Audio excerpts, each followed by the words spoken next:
श्री कुबेर देव महाराज की भक्तों स्वागत है पंडित अनुकूल मिश्रा शास्त्री वीडियो में। जब बड़े बड़े लोग अमीर व्यक्ति जब उनका धन घटने लगे, उनकी व्यापारी में कोई समस्या बढ़ने लगी, तब वह इस चमत्कारी कुबेर मंत्र को बोलते हैं। रोजाना इस कुबेर मंत्र को सुनते सुनते इतना उनको प्रभावशाली होता है कि वो कभी कभी गरीब नहीं होते हैं। आज सब जानते नहीं होंगे कि धन के देवता कुबेर भगवान इतना कृपा कर देते हैं, चाहे कोई भी भक्त इसका अगर मंत्र का जाप करता है तो उन पर कुबेर भगवान अवश्य कृपा कर देते हैं। भक्तों, ये कुबेर मंत्र इतना चमत्कारी है कि मैं आपको बता नहीं सकता हूँ। ये चमत्कारी मंत्र को कभी व्यक्ति ही बोल पाते हैं। जिनको यह मंत्र नहीं बोलने आता, वो अगर मात्र 21 मिनट भी सुनते हैं तो उन पर अपार कृपा हो जाती है।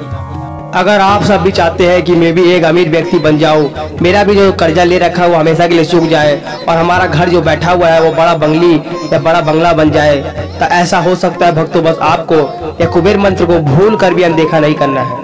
आज यह चमत्कारी मंत्र आपको करोड़पति बना देगा। रातों रात आप करोड़पति बन जाएंगे। इस मंत्र को आज श्रवण कर लेना।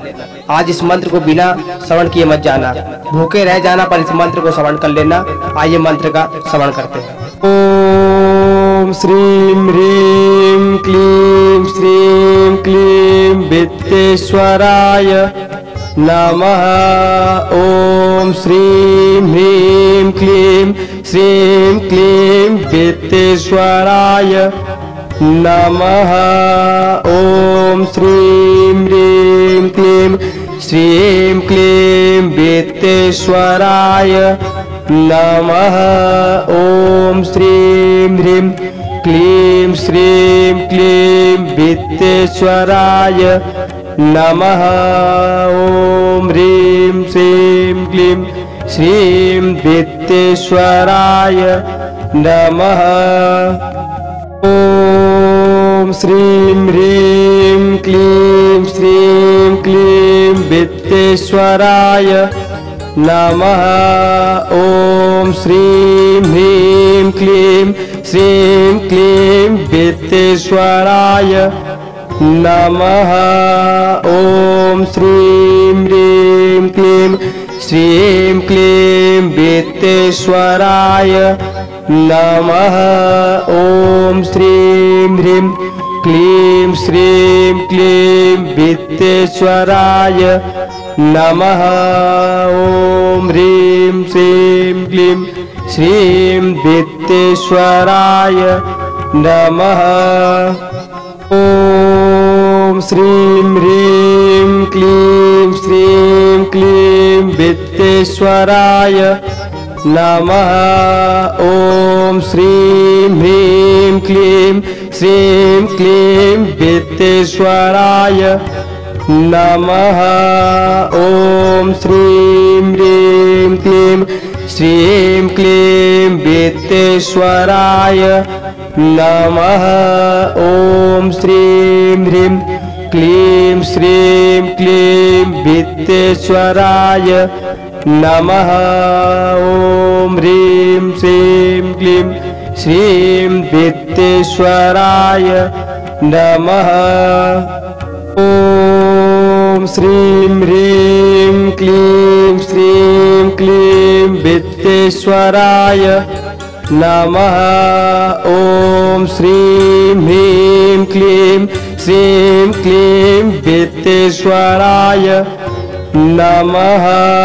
ओम श्रीम ह्रीम क्लीम श्रीम क्लीम वित्तेश्वराय नमः। ओम श्रीम ह्रीम क्लीम श्रीम क्लीम वित्तेश्वराय नमः। ओम ह्रीम श्रीम क्लीम श्रीम वित्तेश्वराय नमः। ओम श्रीम ह्रीम क्लीम श्रीम क्लीम वित्तेश्वराय नमः। ओम श्रीम ह्रीम क्लीम श्रीम क्लीम वित्तेश्वराय नमः। ओम श्रीम ह्रीम क्लीम श्रीं क्लीं वित्तेश्वराय नमः। ॐ श्रीं ह्रीं क्लीं श्रीं क्लीं वित्तेश्वराय नमः। ॐ ह्रीं श्रीं क्लीं श्रीं वित्तेश्वराय नमः। ॐ श्रीं ह्रीं क्लीं श्रीं क्लीं वित्तेश्वराय नमः। ॐ श्रीं ह्रीं क्लीं श्रीं क्लीं वित्तेश्वराय नमः। ॐ श्रीं ह्रीं क्लीं श्रीं क्लीं वित्तेश्वराय नमः। ॐ श्रीं ह्रीं क्लीं श्रीं क्लीं वित्तेश्वराय नमः। ॐ ह्रीं श्रीं क्लीं श्रीं वित्तेश्वराय नमः। ॐ श्रीं ह्रीं क्लीं श्रीं क्लीं वित्तेश्वराय नमः। ॐ श्रीं ह्रीं क्लीं श्रीं क्लीं वित्तेश्वराय नमः। ॐ श्रीं ह्रीं क्लीं श्रीं क्लीं वित्तेश्वराय नमः। ॐ श्रीं ह्रीं क्लीं श्रीं क्लीं वित्तेश्वराय नमः। ॐ ह्रीं श्रीं क्लीं श्रीं वित्तेश्वराय नमः। ॐ श्रीं ह्रीं क्लीं श्रीं क्लीं वित्तेश्वराय नमः।